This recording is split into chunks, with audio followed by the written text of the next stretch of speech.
오늘 말씀은 로마서 3장입니다. 신약성경 243페이지 로마서 3장 23, 24절 말씀입니다.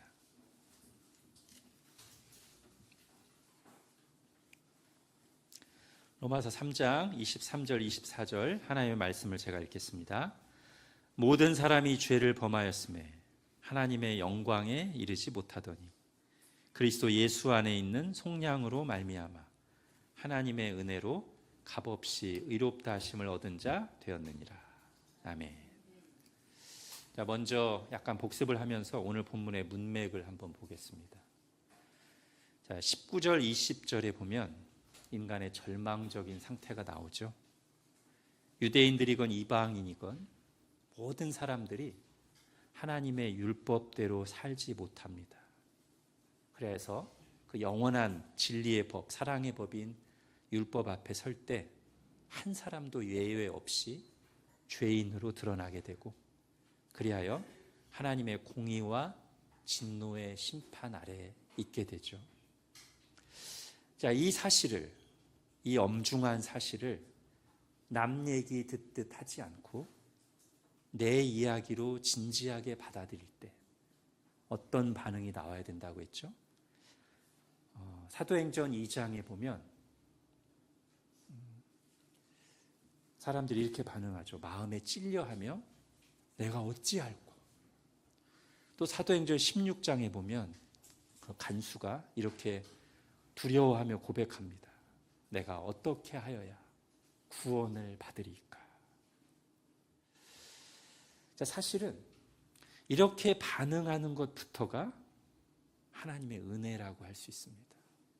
즉, 교만하던 마음이 낮아져서, 그리고 영적으로 어두웠던 눈이 열려서 비로소 자신의 죄인됨과 비참함을 발견하고 하나님 앞에 바르게 반응하게 되는 이것이야말로 은혜라고 할 수 있죠. 사도행전에서는 그렇게 반응한 이들에게 사도들이 복음의 진리를 선포합니다. 주 예수를 믿으라. 그리하면 너와 내 집이 구원을 얻으리라. 자, 바로 그 답변, 즉 죄로 죽을 수밖에 없는 하나님의 진노와 심판 아래에 있는 사람들이 예수님을 믿어서 구원을 얻는다는 이 복음의 진리를 체계적으로 깊이 있게 정리하고 있는 본문이 로마서 3장 21절부터 26절까지라고 했습니다. 여기에 복음의 정수가 담겨 있기에 아주 중요한 내용이어서 우리가 이 부분을 3주에 걸쳐서 살펴보는 중이고요. 지난번에 21절, 22절을 먼저 봤습니다. 21절, 22절은 뭐냐면 율법 아래서 절망하고 있는 사람들에게 놀라운 소식이 선포되는 거죠. 21절을 보십시오. 이제는 율법 외에 하나님의 한 의가 나타났으니 율법과 선지자들에게 증거를 받은 것이라. 자, 율법 외에 무슨 뜻이에요? 율법을 지켜서 구원 얻는 방식과는 완전히 다른 새로운 구원의 방식이 나타났다는 것이고요.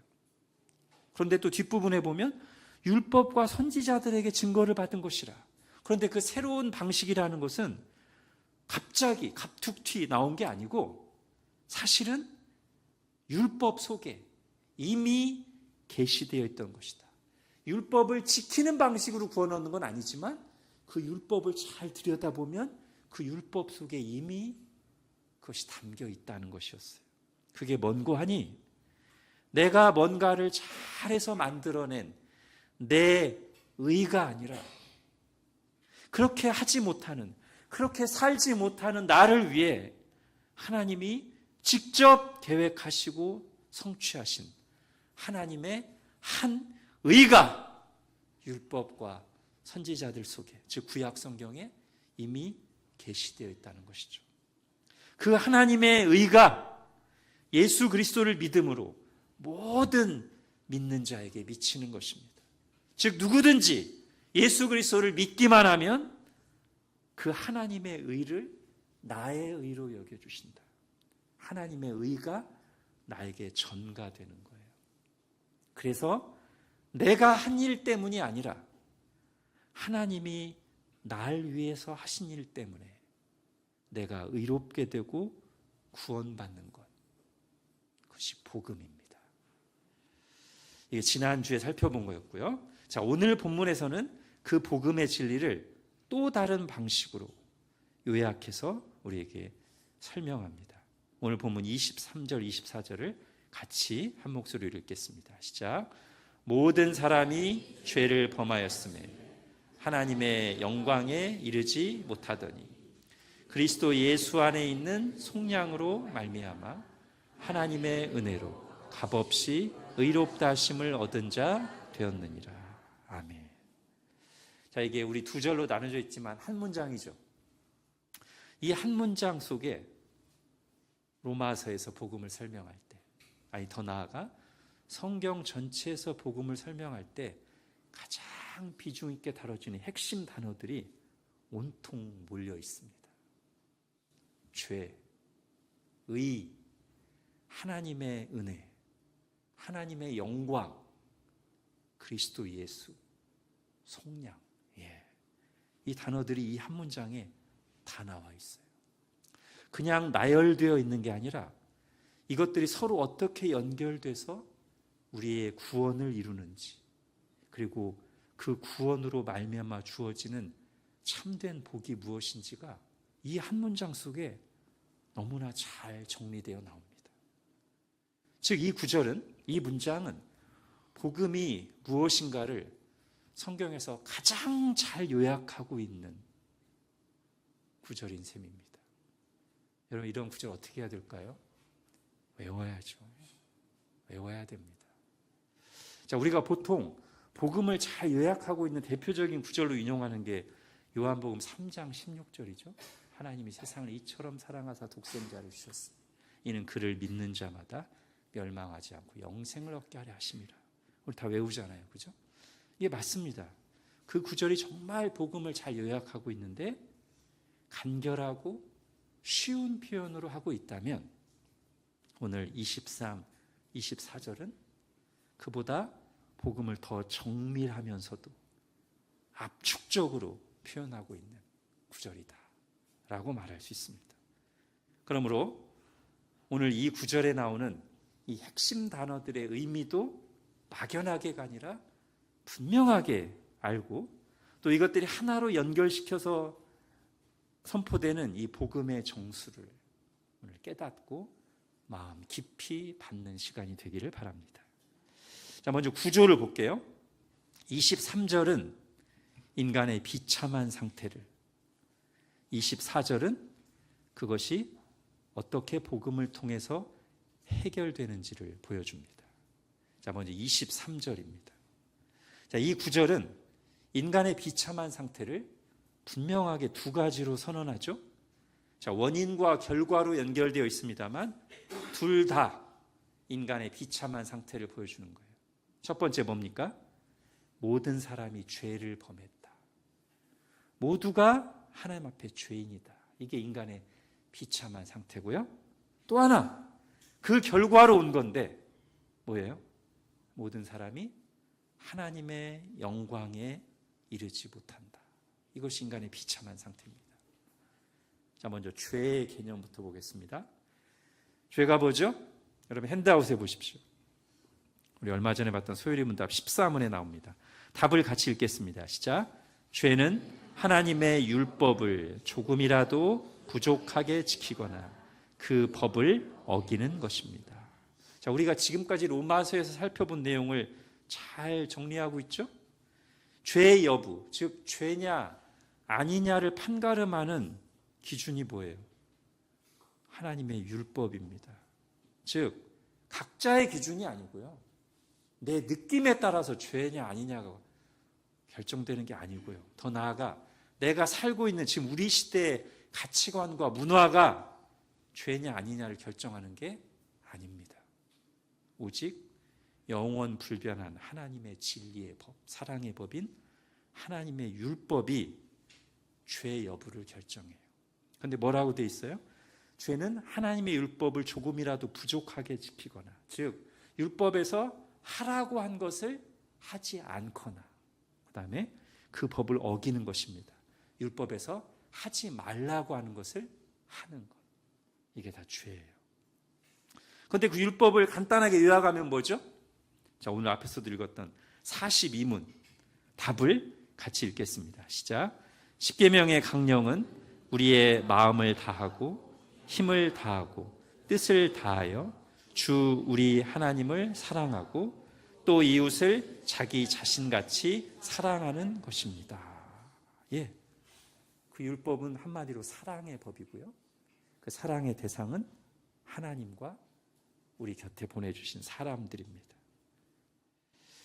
자, 우리가 지금까지 로마서에서 봤던 표현으로 다시 한번 정리해 보겠습니다. 죄가 뭔지.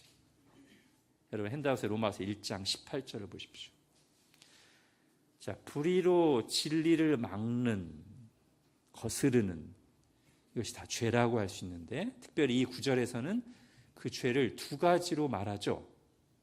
경건하지 않음과 불의로 말합니다.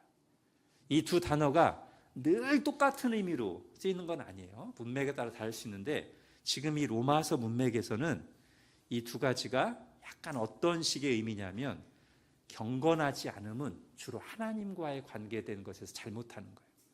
율법의 두 축 중에 하나인 하나님 사랑에서 실패하는 것, 경건하지 않음에 해당된다면, 불의는 뭐에 해당될까요? 인간 관계에서의 실패, 이웃사랑의 법을 어기는 것입니다.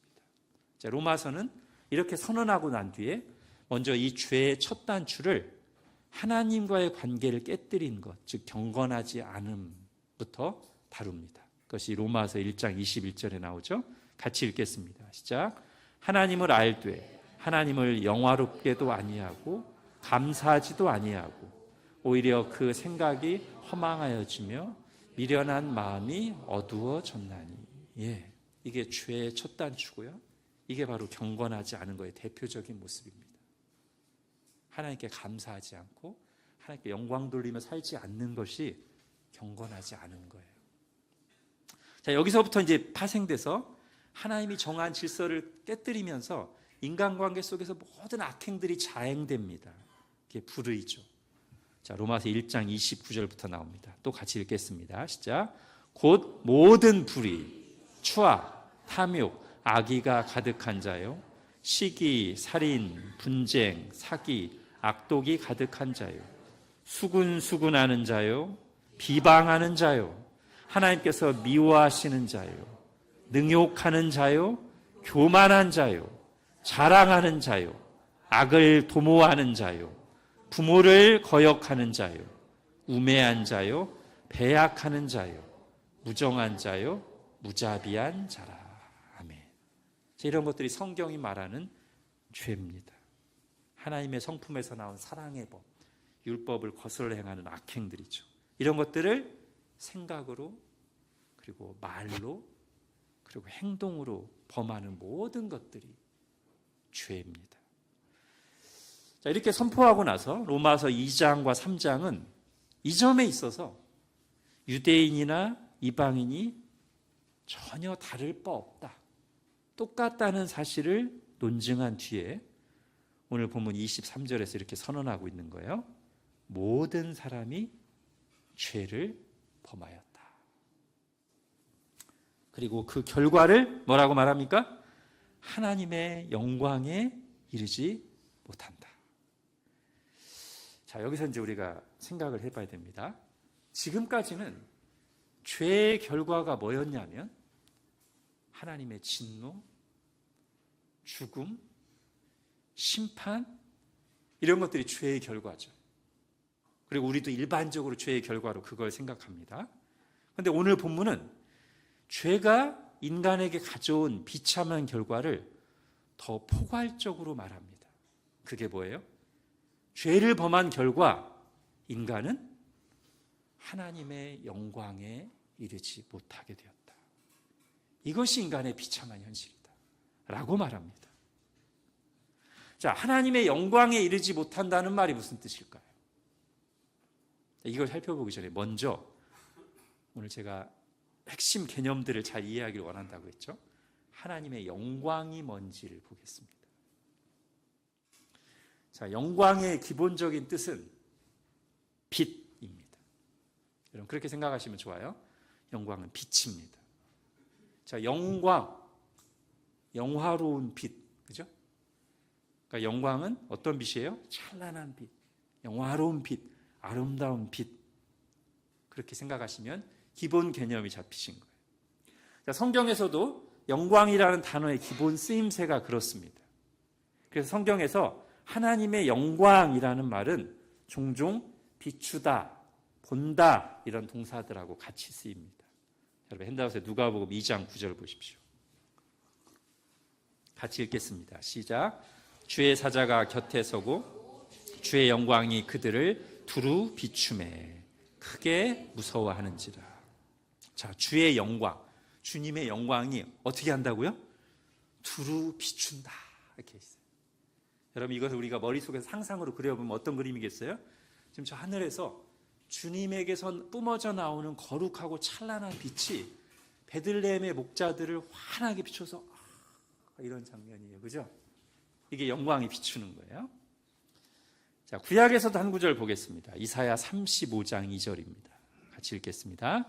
무성하게 피어 기쁜 노래로 즐거워하며 레바논의 영광과 갈멜과 사론의 아름다움을 얻을 것이라.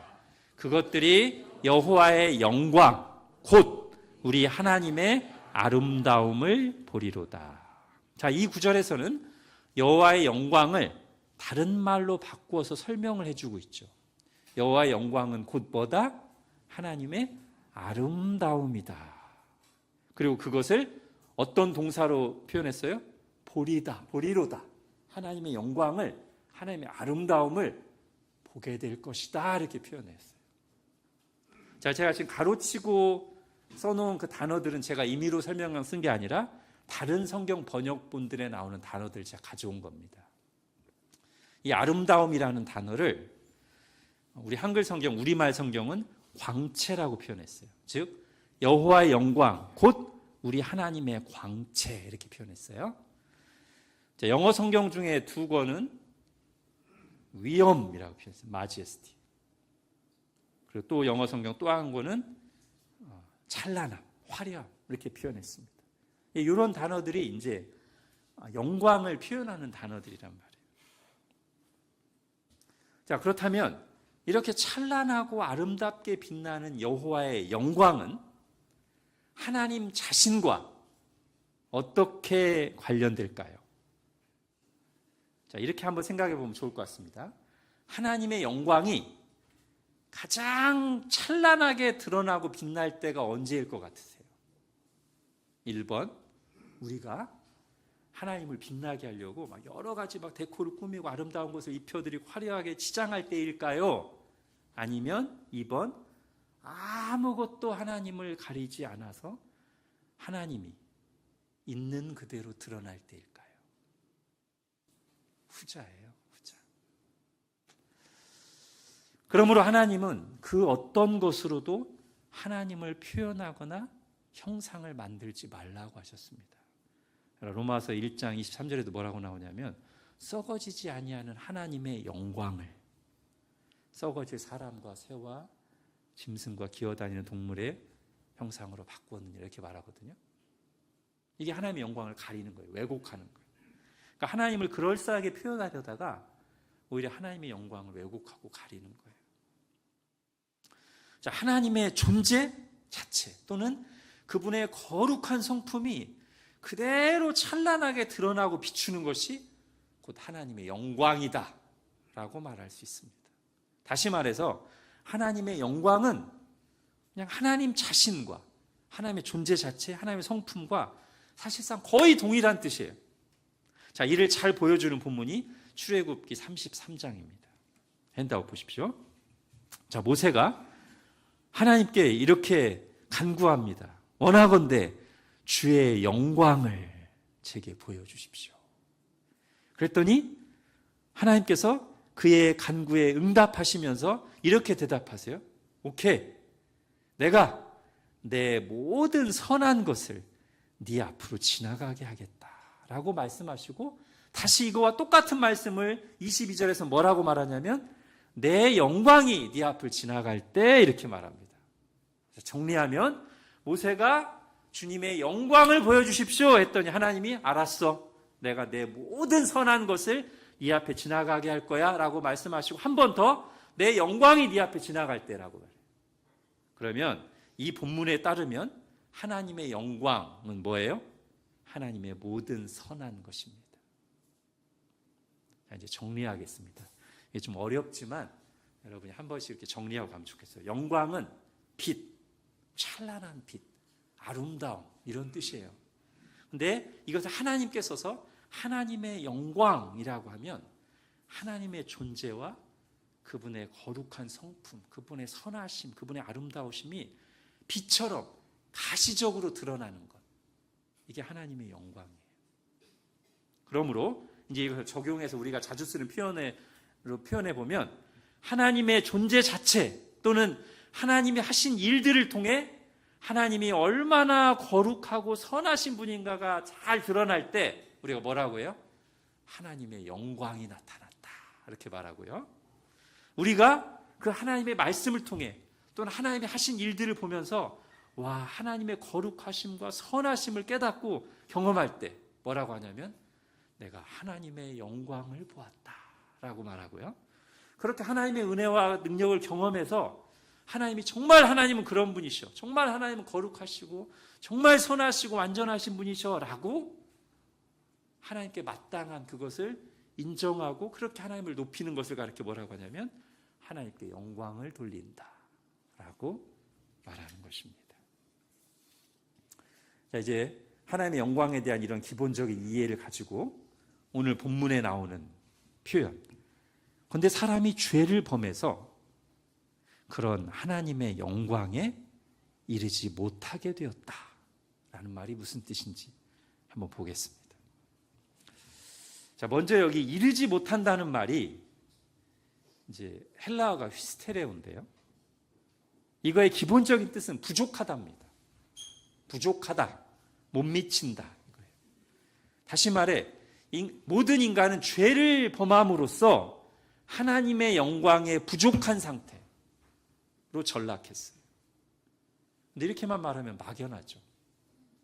인간의 상태가 하나님의 영광에 부족하다, 못 미친다. 구체적으로 무슨 뜻인가? 성경 다른 곳을 살피면서 뭔가 이 하나님의 영광과 관련된 행동을 넣으면 좀 더 뜻이 와닿을 것 같아요. 제가 두 가지로 정리해서 말씀드리겠습니다.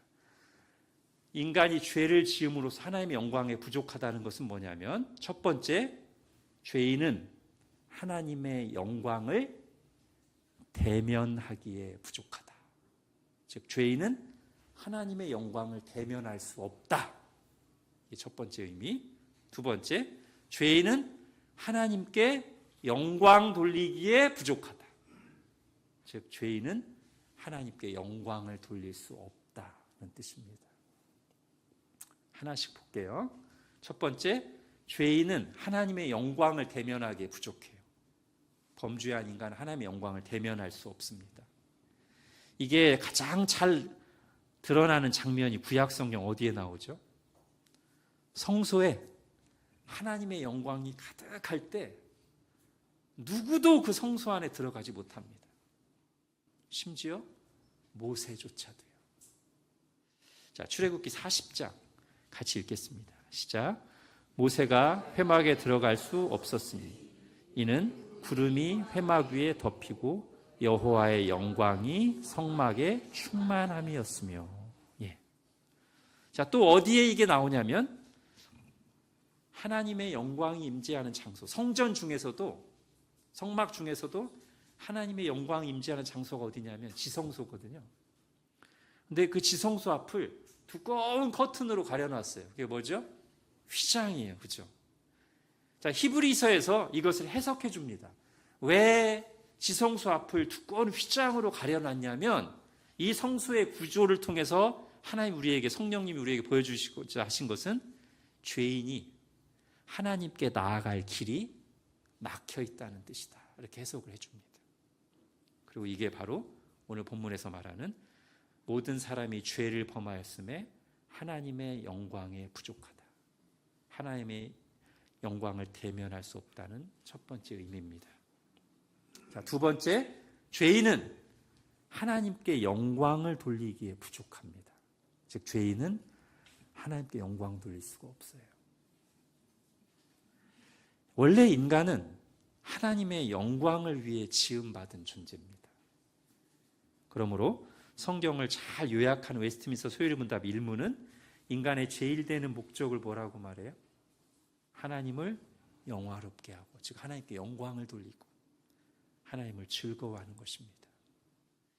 자, 우리 이사야 43장도 한번 읽어볼까요? 시작. 내 이름으로 불려지는 모든 자, 곧 내가 내 영광을 위하여 창조한 자를 오게 하라. 그를 내가 지었고 그를 내가 만들었느니라. 이 백성은 내가 나를 위하여 지었나니 나를 찬송하게 하려 함이니라. 예, 우리의 존재 자체가, 그리고 우리가 하는 모든 일들이 하나님께 영광이 되도록 지음받았어요. 그게 인간이에요. 우리의 최고의 존재 목적이에요. 근데 아담의 타락 이후 교만한 자기중심성을 가지고 있는 인간에게는 이 부분이 별로 와닿지 않을 뿐만 아니라 때로는 못마땅해. 내가 왜 누군가 영광을 위해 존재해야 돼? 이렇게 굉장히 교만한 거죠. 이게 인간의 타락함을 가장 잘 보여주는 모습 중에 하나입니다.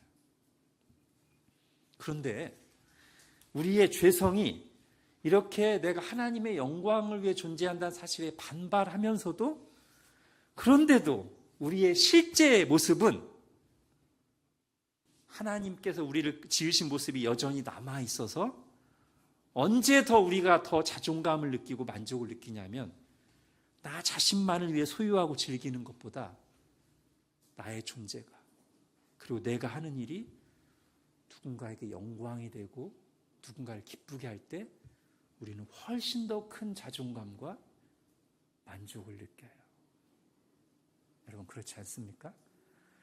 주구장창 나만 위해서 쌓아두면 뭘 행복해요. 근데 나를 통해서 누가 행복해지는 걸 보면 너무 기쁘잖아요. 그러니까 우리의 교만한 본성이, 타락한 본성이 누군가의 영광을 위해서 내가 존재한다는 것을 반발하고 싫어하면서도, 사실은 우리의 진짜 모습은 누군가의 영광과 기쁨이 되는 존재가 될 때 나도 영광스럽고 기쁘단 말이에요. 특히 그 대상이, 그 존재가 크면 클수록. 한번 제가 쉽게 이렇게 비유해 볼게요. 운동선수들이 학교를 대표해서 뛰는 학교 대표, 지역을 대표하는 지역 대표보다 국가대표, 국가와 국민의 영광을 위해 뛰는 국가대표일 때 훨씬 영광스럽죠. 국가대표 선수들이 열심히 뛰고 멋진 플레이를 보여줌으로써 자기가 속한 국가와 국민의 영광을 돌리는 거예요. 영광이 드높아져요.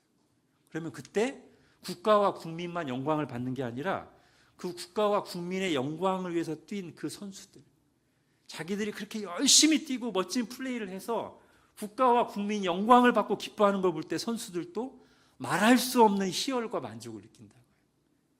단순히 연봉 많이 받고 인기를 누리는 것과는 다른 종류의 훨씬 더 고급한 깊은 만족과 기쁨을 느낀다고요. 하물며 나의 존재가 하나님께 영광이 된다는 사실, 하나님께서 내가 하는 일들을 통해서 영광 받으시고 기뻐하신다는 사실보다 나를 더 의미 있게 하고 나의 자존감을 높여주고 내게 영광과 기쁨이 되는 게 어디 있겠습니까? 이게 원래 인간의 창조 목적이에요. 존재 목적이에요. 그런데 뭐가 이것을 가로막고 망쳐버렸어요? 죄가 하나님의 영광을 대면할 수도 없게 만들었고, 즉 하나님과 단절시켰고, 죄가 나의 존재 자체가 하나님께 영광이 되는 것을 다 망가뜨려버리고, 내가 하는 모든 일들이 하나님께 영광이 되는 그 의미 있는 것들을 다 상실하게 만들었어요.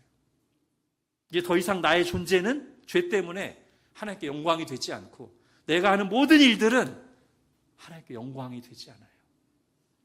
그럼 이제 나는 쓸모없는 존재인 거죠. 그러니까 죄를 지어서 벌과 심판만 안 받으면 괜찮은 게 아니라고 지금 성경은 말하고 있는 겁니다. 벌과 심판을 안 받아도 그 죄 자체 때문에 나의 창조주, 나의 생명과 사랑의 근원이신 영광스러운 하나님과 단절되어 있는 그 자체가 비극이고, 심판과 벌을 안 받을지라도 더 이상 나의 존재가 하나님께 영광이 되지 않고 내가 하는 모든 일들이 하나님께 무가치하게 된다면 그 자체가 나의 존재의 의미를 상실하게 만드는 비극이란 말이에요. 즉 영광, 제가 빛이라고 했죠.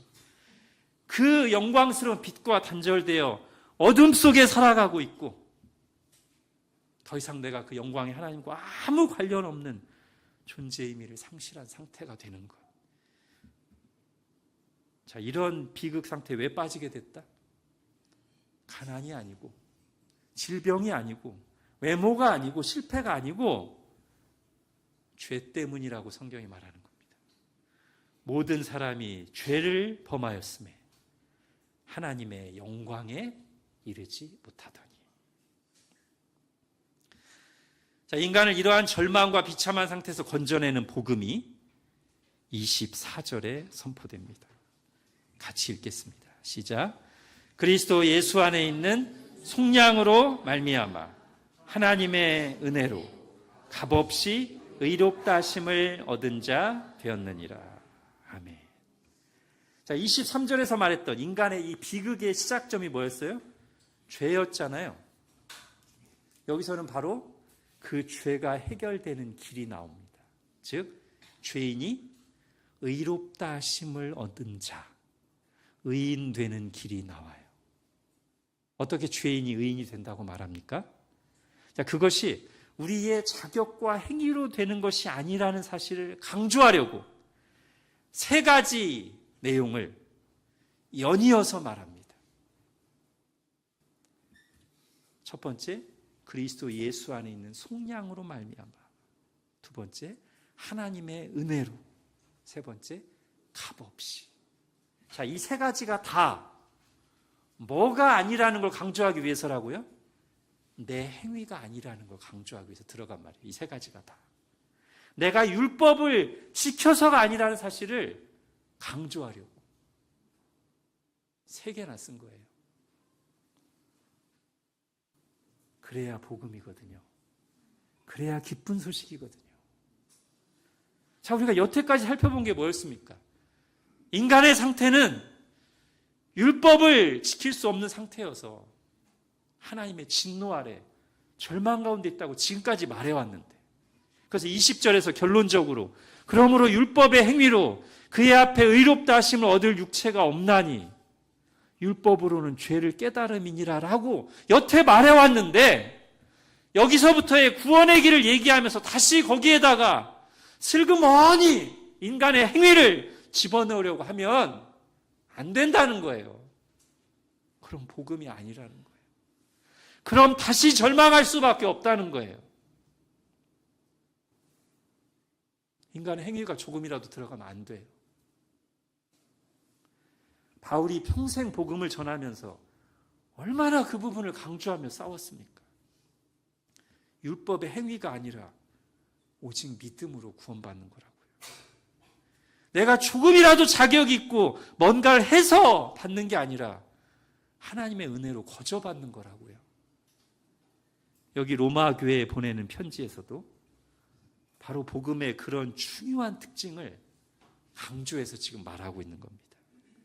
죄 때문에 하나님의 영광에 못 미쳤던 죄인들 누구라도 그리스도 예수 안에 있는 속량으로 말미암아 하나님의 은혜로 값없이 의롭다 하심을 얻게 되었다. 하나씩 간단히 볼게요. 그리스도 예수 안에 있는 속량으로 말미암아. 자, 속량 무슨 뜻이에요? 자, 무슨 단어랑 제가 같다고 했죠? 사실상 구속, 대속과 사실상 같은 뜻이에요. 영어로는 다 redemption으로 번역됩니다. 그냥 구원이 아닙니다. 구원하되 대신 값을 치르고 구원하는 것. 그게 속량이에요. 그게 구속이에요. 그게 대속이에요. 즉 내가 죄를 지었으니까 내가 죄값을 치러야 되는데, 내가 지불해야 되는데 그게 아니고 속량, 즉 예수 그리스도께서 십자가 위에서 내 대신 죄값을 완전하게 다 치름으로써 그것으로 말미암아 내가 의롭게 되었다는 거예요. 자, 두 번째, 하나님의 은혜로. 자, 은혜가 뭐죠? 자, 오늘 개념 정리를 잘 하셔야 됩니다. 은혜는 자격 없는 자에게 거저 주는 선물입니다. 자, 두 가지 강조점. 첫 번째, 자격 없는 자에게예요. 여러분, 자격 있는 자에게 주면 그 자격이 이유가 되잖아요. 공로가 되잖아요. 받을 만하니까 줬다는 의미가 되잖아요. 그러면 그거는 은혜는 아닌 겁니다. 받을 만해서 준 거니까 보수고 대가고 보상이에요. 그거의 반대말이 은혜입니다. 자격 없는 자에게 주어진 거예요. 자, 두 번째, 거저. 자, 자격이 없는데 뭔가 좋은 걸 받으려면 더 열심히 해야죠. 더 많이 내야죠. 그죠? 일반적으로. 근데 은혜는 뭐다?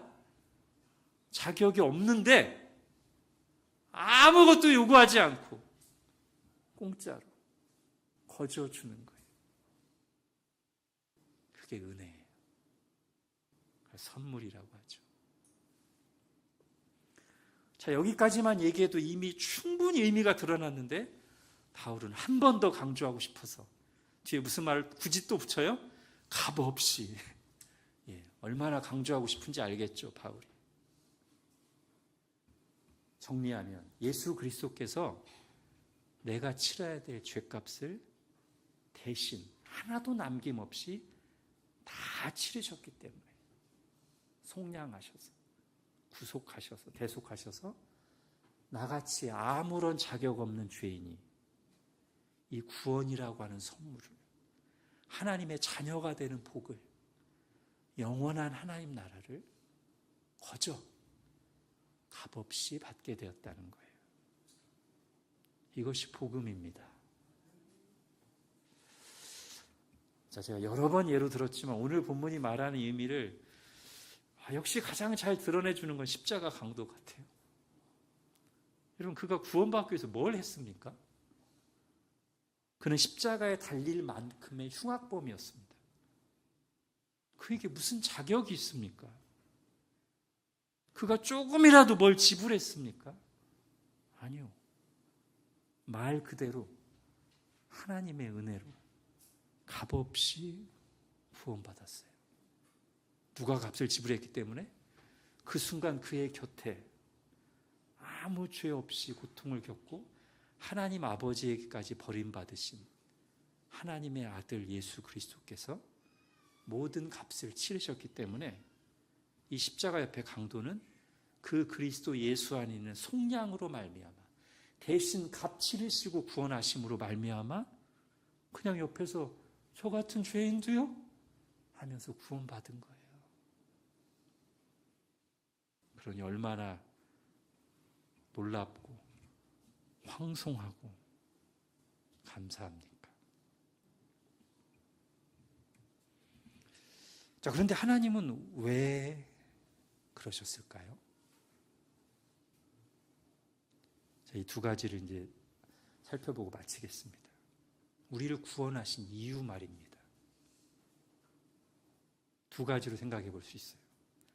하나는 하나님 자신의 성품에서 나온 이유. 하나님은 사랑이시기 때문에 그 사랑의 하나님이 자격 없는 우리를 하나님이 세상을 이처럼 사랑하사 구원하신 거예요. 그러니까 구원의 이유를 내게서 찾으려고 하면 안 돼요. 하나님이 사랑이시라 사랑으로 우리를 구원하신 거예요. 자, 두 번째 이유가 이제 우리와 관련이 있습니다. 그러니까 우리에게 근거가 있다는 게 아니고 우리를 구원하신 목적이 있어요. 구원의 목적. 그리고 그것이 바로 오늘 본문에 나옵니다. 23절을 다시 보겠습니다. 같이 읽겠습니다. 시작. 모든 사람이 죄를 범하였음에 하나님의 영광에 이르지 못하더니. 예. 본래 인간을 향한 하나님의 뜻은 뭐였어요? 하나님의 영광에 이르는 것입니다. 그런데 뭐가 그걸 가로막았어요? 죄예요. 그 죄가 인간을 하나님의 영광에 이르지 못하게 했어요. 그것이 인간의 비참한 현실이에요. 그럼 지금 하나님은 그 죄 문제를 해결하심으로써, 그 죄를 걷어내심으로써 뭘 하시려는 거예요? 우리로 하나님의 영광에 이르게 하시려는 겁니다. 그게 우리를 향한 구원의 목적이에요. 좀 더 구체적으로, 앞서 제가 하나님의 영광에 이르지 못한다는 말을 구체적으로 두 가지로 얘기했죠. 하나는 죄인은 하나님의 영광을 대면할 수 없다. 두 번째, 죄인은 하나님께 영광 돌릴 수 없다. 그럼 이제 그리스도 예수의 속량으로 말미암아 하나님의 은혜로 값없이 의롭다 하심을 얻게 된 사람, 즉 이 죄가 해결된 사람에게 어떤 복이 주어지는 겁니까? 이제는 의인으로서 담대하게 하나님의 영광을 대면할 수 있고요. 의인으로서 나의 존재가 하나님께 영광이 되고 내가 하는 모든 일들을 통해서 하나님께 영광을 돌릴 수 있게 되었습니다. 자, 예수님께서 십자가 달려 죽으실 때 이게 가능해졌다는 것을 상징적으로 보여주는 장면이 나오죠. 아까 제가 인간이 하나님의 영광을 대면할 수 없다는 것이 구약에 어떻게 상징적으로 드러나 있다고 했죠? 성소의 휘장, 그죠? 하나님의 영광 임재하는 그 지성소를 가로막고 있는 휘장이 있었잖아요. 그런데 예수님께서 십자가에서 죽으실 때 무슨 일이 일어나요? 그 휘장이 위에서부터 아래로 하나님 찢으신 거죠. 뭘 보여주시는 거예요? 히브리서가 그 의미를 잘 밝혀줍니다. 여러분, 히브리서 10장 같이 읽겠습니다. 시작.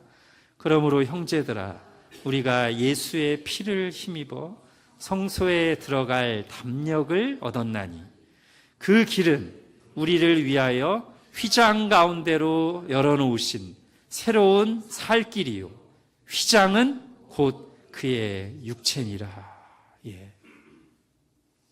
예수님의 몸이 우리의 죄값을 치르며 십자가에서 찢기실 때 죄가 찢겨져서 하나님과 우리 사이를 가로막고 있는 휘장이 완전히 벗겨졌어요. 그래서 결론적으로 히브리서 4장에서 또 뭐라고 말합니까? 시작. 그러므로 우리는 긍휼하심을 받고 때를 따라 돕는 은혜를 얻기 위하여 은혜의 보좌 앞에 담대히 나아갈 것이니라. 아멘. 제가 아까 영광을 빛이라고 했죠. 베드로전서 2장에서는 또 뭐라고 말합니까? 우리를 어두운 데서 불러내어 그의 기이한 빛에 들어가게 하시니 아름다운 덕을 선포하게 하려 하십니다. 이제 우리는 예수 그리스도 안에서 하나님을 아버지라 부르며 하나님의 영광을 구하고 누릴 수 있게 되었어요. 그리고 이제 나의 여러가 여전히 부족한 존재임에도 불구하고 예수 그리스도 안에서 나는 하나님께 큰 영광과 기쁨이 되는 존재고, 우리의 모든 하는 일들과 헌신이 참 불완전하고 부족할지라도 하나님은 예수 그리스도 안에서 내가 드리는 헌신과 물질과 마음과 기도와 모든 것들을 하나님의 영광을 위해서 받으시고 사용하시고 하나님의 영광을 받으신다는 거예요. 자, 에베소서 1장에서 바울이 그래서 이렇게 얘기합니다. 시작. 이는 우리가 그리스도 안에서 전부터 바라던 그의 영광의 찬송이 되게 하려 하심이라. 아멘. 그러니까 여러분, 우리가 구원받았다는 걸 생각할 때 죄 때문에 하나님의 진노와 심판을 받았어야 되는데 용서받고 심판을 면하게 된 것, 이것도 엄청난 은혜입니다. 근데 거기만 머물러 있으면 안 됩니다. 오늘 바울이 뭐라고 얘기해요? 하나님의 영광에 이르게 된다고 얘기하잖아요. 비유컨대 한번 이렇게 생각해 보세요. 첫사람 아담과 하와를 생각해 보세요. 이들이 선악과를 먹는 죄를 짓고 하나님과의 관계가 완전히 깨지고 죽음의 선고를 받고 에덴 동산에서 쫓겨났잖아요. 여러분, 이들에게 필요한 구원과 회복이 뭘까요? 심판만 받지 않으면, 죽지만 않으면 충분한가요? 아니죠. 그거와 함께 닫혀있던, 막아두었던 에덴 동산의 문이 활짝 열려서 에덴 동산 안으로 들어와서 죄 때문에 깨어졌던 하나님과 관계가 온전히 회복돼서 더 이상 하나님의 음성이 들릴 때 두려워하며 바위 뒤에 숨거나 나뭇잎으로 자기를 가리며 벌벌 떠는 게 아니라 하나님 앞에 두 손 들고 기뻐하며 달려나가고 그 하나님과 동행하며 살고 하나님의 음성을 기뻐하고, 그리고 처음 인간을 창조하실 때 주신 사명대로 하나님의 대리 통치자로서 모든 피조세계를 다스리는 왕업을 수행하면서 하나님께 영광이 되고 하나님께 영광 돌리는 존재로 살아야 그게 회복이죠. 그게 온전한 구원 아닙니까? 제가 이해를 돕기 위해서 그렇게 말씀드렸지만 더 정확히 말하면 예수 그리스도 안에서의 구원은 에덴 동산으로 돌아가 범죄하기 이전의 상태로 복귀하는 게 아니라 사실은 에덴 동산보다 훨씬 더 아름답고 온전한 새하늘과 새 땅에 들어가 범죄하기 전보다 훨씬 더 온전한 존재가 되어 영원토록 하나님을 충만하게 즐거워하며 살아가는 것입니다. 그것이 성경이 말하는 구원의 최종 단계인 영화예요. 영화를 다른 말로 풀었으면 뭐죠? 영광스럽게 되는 거예요. 즉, 죄가 해결돼서 하나님의 영광에 온전히 이르게 될 때 인간도 온전하게 영광스럽게 되는 거예요. 자, 지난주에 우리가 봤던 웨스트민스터 소요리 문답 38문에서 부활 때 일어나는 일이 바로 그것을 잘 보여줍니다. 혹시 핸드아웃에 있습니까? 38문? 제가 읽겠습니다. 신자가 부활할 때 그리스도에게서 무슨 유익을 받습니까? 신자가 부활할 때 영광 중에 일으킴을 받고 심판날에 공적으로 인정되고 죄 없다함을 받으며 영원토록 하나님을 충만하게 즐거워하면서 완전한 복을 누릴 것입니다. 이게 영화예요. 이것이 우리를 구원하신 하나님의 목적입니다. 자, 이처럼 죄를 완전히 벗어던지고 영화롭게 되는 것은 예수님이 재림하셔서 부활하고 새하늘과 새 땅에 들어갈 때 일어나지만 죄인이었던 사람이 의인이 되고 하나님의 영광을 바라고 구하며 사는 그 삶의 목적과 방향은 재림 때 일어나는 게 아니라 예수님을 믿는 순간부터 이 땅에서부터 시작되고 경험됩니다.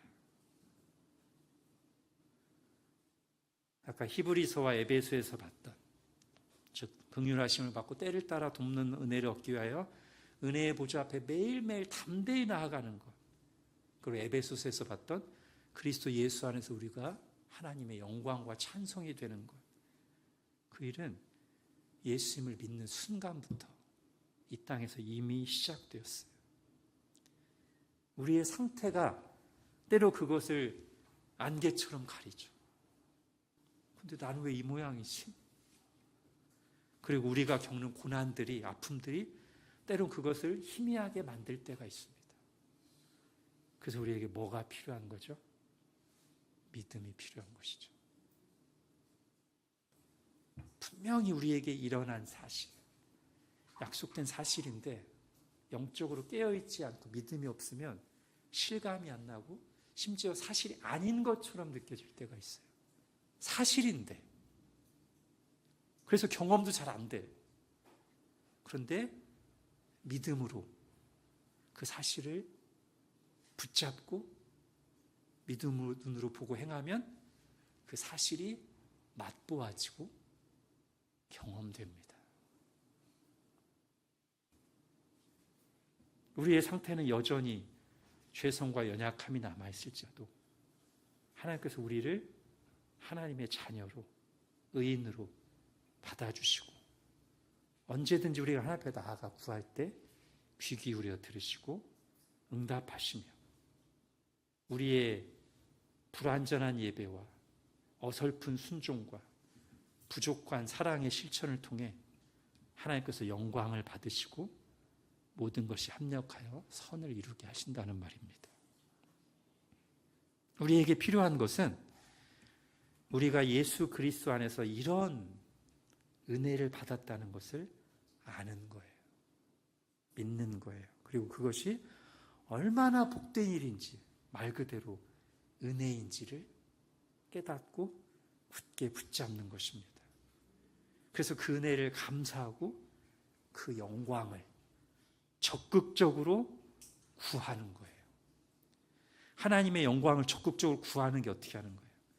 하나님 앞에 부지런히 나아가서 누리기를 힘쓰고 나의 하는 일들 통해 하나님께 영광 돌리기를 힘쓰는 거죠.